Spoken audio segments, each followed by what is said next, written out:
안녕하세요. 고전의 지혜 TV입니다. 구독과 좋아요 부탁드립니다.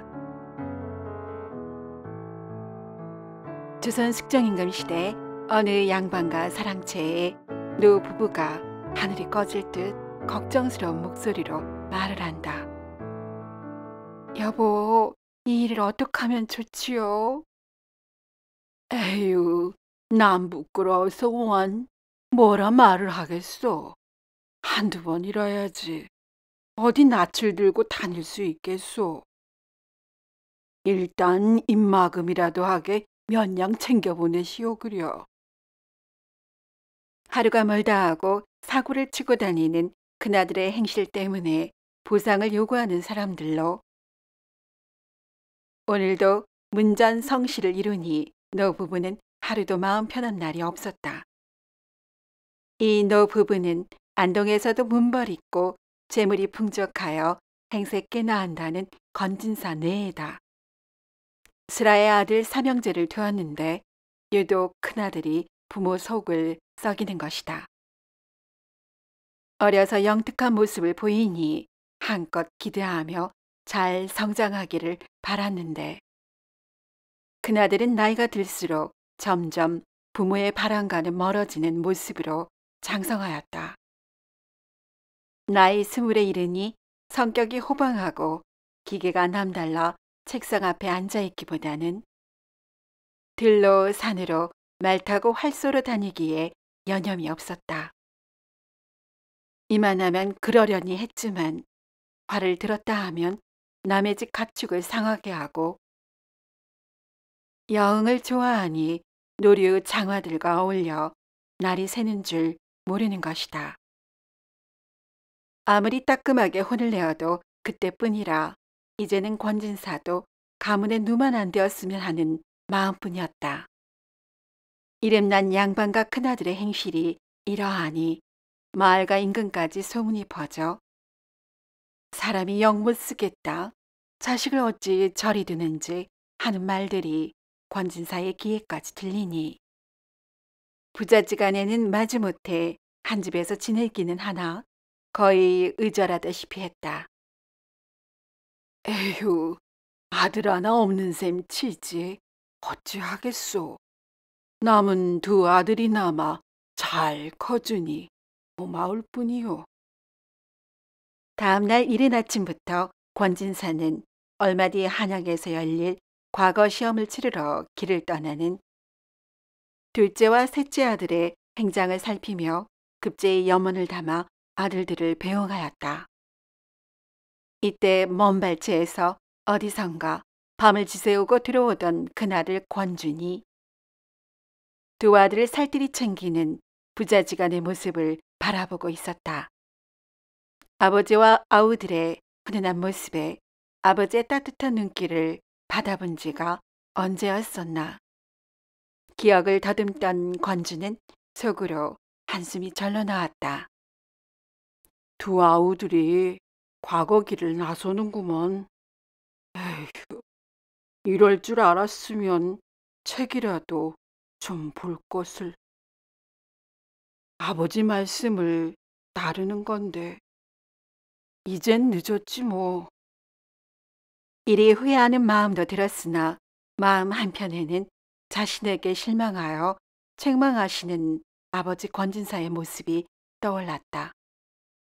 그래도 문과 뒤에 무과가 열릴 텐데. 순간 과정에서 말달리며 화를 쏘는 당당한 자신의 모습이 연상되었다. 나도 잘 할 수 있을 텐데. 하지만 당시에는 무신을 문신보다는 한 수 아래로 생각하는 것이 만연한지라. 문버리는 양반가의 자손이 무변으로 나선다면 다들 어떻게 생각할지 염려가 되었다. 하지만 더 이상 아버지를 실망만 시켜드릴 수도 없는 노릇이요. 자신의 갈 길을 찾아가는 아우들을 보니 자신 또한 가만히 있어서는 안 되겠다는 생각에 급히 행장을 꾸려 아버지 몰래 가장 좋은 말을 타고 길을 나섰다. 체계적으로 무술을 연마하지는 못했지만 워낙 용력이 출중한지라 권주는 금세 두 아우를 따라잡았다. 멀리서 다가오는 사람이 아버지가 아끼는 말을 탄 맏형인 것을 알아본 두 아우는 쭈뼛쭈뼛 권주를 맞이한다. 형님, 여기는 어인 일이시오? 아버지께는 고하고 이리 오시는 길이오? 나도 한양 가서 과거 보려고 이리 길을 나섰다. 아버지야, 집안에서 내 꼴을 보는 것이 불편하신 분인데 굳이 뭐 할 필요가 있겠느냐. 어여 길을 가졌구나. 매사에 거침이 없는 형을 본 두 아우는 뭔가 사달이 날 것이 염려되어 불안한 마음이었지만 맏형의 뜻을 꺾는 것이 불가능한 일임을 익히 알기에 잠자코 형의 뒤를 따라 나섰다.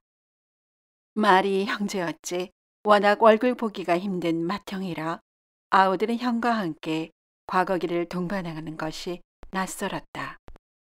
하지만 며칠 동안 이런저런 얘기를 나누는 중에 형의 마음도 알게 되었고 형의 본 모습이 남들의 입방아에 오르내리는 모습만 있는 것은 아니라는 생각이 들었다. 이렇게 일해가 흘러 삼형제는 한양 도성에 당도하여 과장에서 멀지 않은 객사에 짐을 풀었으며 과거 시험도 사흘 남짓 남겨두고 있었다. 두 아우는 처음 치는 과거이다 보니 며칠 앞둔 시험에 대비해 긴장한 기색이 역력한 채로 온종일 책상 앞에 앉아 있었다. 하지만 권주는 무가는 문과 시험 후 이틀 뒤에 치러져 닷새나 여유가 있다는 생각에 저녁을 먹자마자 노곤하여 그만 잠이 들었다. 잠에서 깨어보니 어둑한 밤이었고 두 아우들은 이미 곤히 잠들어 있었다. 과장에 최선을 다해 임하려고 한시라도 책을 놓지 않아서인지 피곤에 지친 얼굴이 역력한 동생들을 바라보니 많은 생각이 밀려왔다. 이러다 보니 잠은 저 멀리 달아났기에 신선한 밤 공기를 마시러 객사를 나왔다. 그런데 멀찌감치서 거린들이 모여서 권주를 힐끔힐끔 바라보며 수군거리는 듯한 모습이 눈에 띄었다. 권주는 거린들이 자신을 두고 나누는 말이 궁금해지자 거린들에게 다가갔다. 훤칠한 키에 다부진 체격에 권준이 다가가자 거린들은 일순간 움찔하며 긴장했다. 여보시오들, 멀리서 보니 이 몸을 두고 무얼한 말씀들을 나누신 것 같은데 아무 탓도 하지 않을 터이니 그 속내를 알려주시겠소? 의외로 공손한 말투로 물어오니 거린들은 긴장을 늦추고 주저하며 말을 꺼냈다. 보아하니 풍채로 보건대 문과는 아니고 무과에 응시하려는 선비님인 것 같은데 제 말을 들으시면 꼭 도움이 되실 듯하여. 이 말에 권주는 귀가 솔깃해졌으며 더욱 공손하게 비법을 알려달라고 하자 거린 하나가 말을 이었다. 저희들이 한양 곳곳에서 구걸을 하는 중에는 많은 이야기를 듣습죠. 며칠 전에는 어느 대가댁 앞에서 지체 높은 관리들이 대화를 하는 중에 사직동 김참판댁 대밭에 있는 자명중으로 화살 5대를 쓰면 필시 무과에 급제할 것이라는 말을 들었습죠. 이 말에 권주는 정신이 번쩍 들었기에 거린에게 몇 푼을 건네며 김참판댁 대밭까지 동행해달라고 했다. 과연 높은 담으로 둘러쳐진 집 후원 쪽에 넓은 대밭이 있기에 권주는 다음 날을 기약하고 객사로 돌아갔다.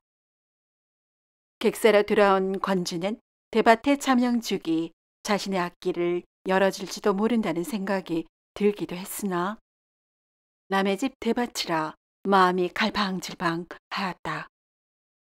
다음 날 날이 밝자 마음보다 빠르게 발이 움직였고 권주는 눈에 띄지 않도록 화살 담는 전동과 주머니 칼만을 지닌 채 객사를 나와 어젯밤의 기억에 의지해 길을 더듬어 올라가 사직동 김참반댁 대밭이 보이는 담장 앞에 도착했다. 권주는 인적이 뜸한 틈을 타 담을 훌쩍 넘어서 대밭으로 들어갔다. 밖에서 바라보는 것보다 훨씬 넓은 대밭에 도착하자 어젯밤 거린이 일러준 대로 대나무 한 포기에 5가지가 올라와 있는 자명죽을 찾기 위해 수없이 많은 대나무를 꼼꼼히 살폈다.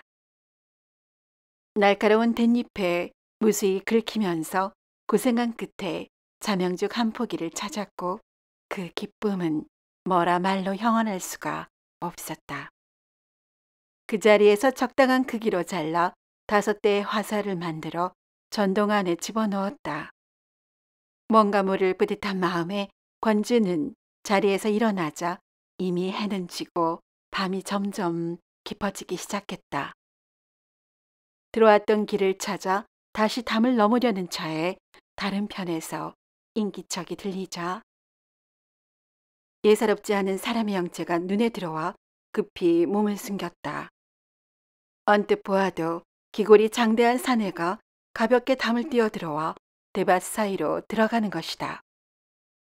권주는 사내의 행색이 이 집 사람이 아닌 것이 분명한지라 필시 도둑은 아닌지 하는 생각이 들어 의협심과 호기심이 동시에 발동했다. 능숙하게 대밭을 지나는 사내가 향한 곳을 더듬어 은밀히 따라가니 별당이 한 채가 나오는 것이다. 거안은 어디로 갔는지 감쪽같이 사라졌고 별당 안에서는 사람들의 말소리가 들려왔다. 권준이 별당 한쪽 면에 난 창문 아래로 슬며시 다가갔는데 여인과 사내들의 목소리가 들렸다. 들어보니 사내가 누군가를 협박하는 듯했다. 궁금함에 이끌려 창문 틈 사이로 안을 들여다보니 아니나 다를까 그 안에 사내가 15, 16세 되어 보이는 소년을 결박하고 비수를 들이대고 있었으며 한쪽에서는 숨은 남짓 되어 보이는 성숙한 여인이 이를 덤덤한 표정으로 바라보고 있는 것이 아닌가. 흘러가는 얘기의 대강은 소년과 여인은 오늘 막 혼례를 치르고 첫날 밤을 맞이한 신혼부부이고 거안은 신부와 이전부터 정을 나누었던 사이로 보였다. 거안은 자기 여인을 지키기 위해 새 신랑을 해하려 하는 듯 시종 비수를 손에서 놓지 않았다. 권주는 신랑의 목숨이 경각에 달려있음을 알고 손을 전동으로 가져갔으나 아플싸 활은 객사에 두고 온지라 화살만이 손에 만져질 뿐이었다. 그때 거안이 신랑에게 비수를 갖다 대려 하자 신랑이 체념한 듯 말했다. 여보시오, 이곳으로 내 이승에서 마지막이라면 내가 외아들인지라 우리 집안은 절손이 된다오. 부모님을 향해 절이라도 올리고 가게 해주시오. 새신랑의 절박한 간청에 거안은 인심이라도 베푸는 듯 소년의 청을 들어주었으며 절을 마치자마자 소년은 그만 훈절하고 말았다. 권준이 손쓸 방도가 없어 이러지도 저러지도 못하는 사이에 거안이 갑자기 배를 움켜쥐며 말했다. 어째 속이 불편한걸? 일을 치르기 전에 잠시 용변을 보고 올 테니 신랑을 지켜보. 거안이 비수를 신부에게 넘기고 엉거주춤 불편한 기색을 보이며 방문 밖 대밭으로 향해 걸어가고 있었다. 권주는 기회다 싶어 화살 2대를 양손에 쥐고 기다리고 있다가 거안이 용변을 보는 순간 거안을 공격했다. 급습을 당한 거안은 그 자리에서 쓰러졌고 미동도 하지 않았다. 권주는 별당 안으로 급히 들어가 여인을 혼절시킨 후 쓰러진 신랑을 들쳐업고 집 밖으로 나와 도망쳤다. 한참 지나자 신랑이 가까스로 정신을 차리며 말했다. 선비님께서 제 목숨을 살려주신 겁니까? 댁은 뒤신데 저의 목숨을 구해주신 겁니까? 허허, 이제 정신이 드는구려. 하마터면 큰일 당할 뻔했소. 나야 시골에서 올라온 가객으로만 아시고 본가를 알려주면 내 그리로 데려가겠소. 소년 신랑은 은혜를 갚아야 한다며 연신 이름과 거소를 물었으나 권주는 알려주지 않으며 말을 빙빙 돌렸다. 기실 불의를 지나칠 수 없어 소년을 구하긴 했으나 대갓집을 무단 침입한 데다가 사랑까지 해하였으니 보안이 있을 것이 염려되었던 것이다. 이렇게 권주는 소년이 일러준 대로 어느 기와집 앞에 당도했으며 큰 소리로 하인을 불러 소년을 내려놓은 후에 뒤도 안 돌아보고 내달았다. 처가에서 첫날 밤을 지르고 있을 외아들이 이런 모습으로 돌아오니 자연히 집안은 쑥대밭이 된 듯 어수선했다. 그 집은 바로 판서 윤대감의 집이었으며 소년은 윤판서의 하나뿐인 아들이었던 것이다. 소년은 놀란 아버지에게 지난 자초지정을 이야기하며 이름 모를 선비 덕분에 생명을 부지할 수 있었노라고 말했다. 어허, 이 무슨 병계란 말이냐. 명색이 참판인 양반가에서 어찌 그런 극악무도한 일이.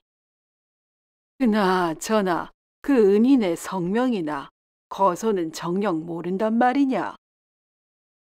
예, 그것이 부득불 밝히기를 꺼려하는지라. 어허, 이런 큰 은혜를 잊고 어찌 그냥 지나칠 수 있단 말이냐. 네, 그 은인을 만나면 너와 의형제를 맺도록 하여 결처 보은하겠노라. 아버지 윤대감의 말을 듣고 아들이 자세를 고쳐 앉으며 은인의 등에 엎혀오는 동안 손가락을 살짝 깨물어 5손가락에 가른을 등 쪽에 묻혔으며 은인은 무인의 기상이 보이고 전동을 맨 것이 지방에서 묵가를 치르러 올라온 양반이 듯하다는 얘기를 전했다. 아버지, 부디 근본 무가시험에 상시관으로 임하시어 제 은인을 찾아주시옵소서. 아들의 청을 들은 아버지는 고개를 끄덕였으며 다음날 등청하여 임금께 지난밤에 일어난 일을 고하고 이번 무가시험에 상시관으로 입직할 수 있도록 주청을 드렸다. 임금은 노신에게 닥친 기고한 사연에 안타까워하며 사건의 전말을 엄중히 조사토록 하고 윤판서를 상시관에 임명하여 은인을 하루빨리 찾도록 시험일을 앞당겨 내일 치르도록 하명했다. 다음 날이 되자 윤판서는 상시관으로 무가시험을 관장하며 그의 아들은 뒤에서 공손히 실입하여 은인이 나타나길 학수고대하였으나 오후가 되도록 찾지 못하니 초조한 마음이 들었다. 한편 큰일을 치른 건주는 새벽이 다 되어서야 객사에 들어왔으며 극도의 긴장감에서 해방되어 밀려오는 피로를 이기지 못하고 바로 자리에 쓰러지듯 잠에 취했다. 밤을 새고 들어온 맏형을 본 두 아우는 시험이 얼마 남지 않았는데 또 무슨 일을 저지르고 밤을 새웠나 하는 생각에 형을 마땅치 않게 여겼다. 주변에서 무가시험이 사흘이나 앞당겨져 내일 열린다는 말을 들었지만 쓰러져 잠든 맏형이 설마 무가에 응시나 할 수 있을까 하는 못 믿어온 마음에 제대로 알리지 않았다. 다음 날 아우들은 깨어도 일어나지 못하는 잠든 형을 놔둔 채로 이번 과거에 응시하는 지인들을 찾아갔다. 무가시험 당일이 되어서 주변에서 들려오는 웅성거림에 권주는 어렴풋이 잠에서 깨었다. 여보게 지금 한창 쏘는 중이라지. 어째 우리 구경이나 가세나. 잠결에 방 밖에서 들려오는 이 말에 건주는 눈을 번쩍 떴으며 자명죽 화살이 당긴 전동을 보았다. 전동에 당긴 자명죽 화살을 보자 건주는 자명죽을 얻기 위해 대밭을 헤맨 일이며 소녀를 구한 일 등이 떠올랐다. 그래, 하늘이 내게 준 기회일지도 모르는데 그런 일이 있다고 해서 기회를 쉬 저버릴 수 있겠는가? 하고 스스로에게 반문하자 권주는 마음보다 빠르게 몸을 움직여서 활과 화살을 챙겨 과장으로 향했다. 때는 오후가 한참 지나서인지 대부분의 응시자가 지나갔음에도 윤대강과 그의 아들은 은인이 아직도 나타나지 않으니 실망하던 차였다. 그때 어디서 기에 익은 씩씩한 목소리가 들렸다. 시생도 활 한 장 쏘아 보겠습니다. 과연 눈을 들어보니 등에 찍힌 손자국을 보고 은인임을 확인한 윤대강과 그의 아들은 눈이 번쩍 뜨였다. 이윽고 휘르륵 하고 말로만 듣던 자명죽 화살이 명쾌한 소리를 내며 관역의 중앙을 꿰뚫으니 관중의 탄성이 끊이질 않았다. 일찍이 태주 대왕께서 적을 무찌르실 때 이 화살이 수없이 울었다지. 일이 탄성이 계속되는 가운데 자명죽 화살은 영거푸 관역의 홍심 한가운데를 모두 명중하였다. 이렇게 우여곡절 끝에 묵가에 응시한 권주는 묵가에서 장원하게 되었으니 윤 판사는 아들의 생명을 구한 은인을 아들과 의형제를 맺어주었다. 문과에 낙방한 두 아우 역시 맏형의 경사를 진심으로 기뻐하였으며 등과한 맏아들의 위풍당당한 모습을 마주한 아버지 건진사 역시 지난날의 시름들이 말끔히 사라지고 기쁨의 눈물로 눈가를 촉촉히 적시었다. 이후로 건주는 관직에 올라 높은 지위에까지 올랐으며 항시 곁에 자명죽을 두었으니 자명죽 화살 덕에 무가에 급제하였다는 소문에 무변이 되고자 하는 많은 이들이 자명죽을 구하려 애썼다고 전해진다. 오늘도 이야기를 시청해 주신 여러분께 감사드립니다. 재미있는 이야기로 곧 찾아뵙겠습니다.